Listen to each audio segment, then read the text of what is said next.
Let's start here with the home screen. This is the first page you'll see when you log in. You'll see that there's a bar at the top of the screen here. This is where you'll find important announcements, messages and directions. And if you click on the bar, it will take you to the exact place in this platform that you need to be.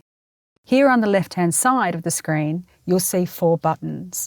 These will take you to your campus, the Resource Centre, a webcast hub, and a social lounge where you can chat with some of your fellow students.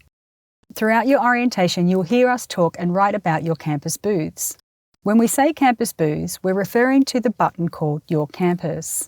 In this section of the platform, you'll have the opportunity to take a look at your campus-specific information, welcome videos, social media pages, and have the chance to meet and chat with some of your campus teams while you're online. The Resource Centre will contain links to the Student Hub, which you'll hear more about a little later on. It will also contain links to your Blackboard, also known as your Learning Portal, and importantly, the agenda for your event today. You're currently watching this stream in the Webcast Hub.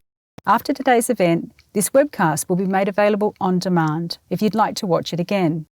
And make sure you check out the Social Lounge, where you have a chance to chat with your fellow students. Making connections with each other earlier on is a great way to kickstart your journey with Torrens University and Think Education.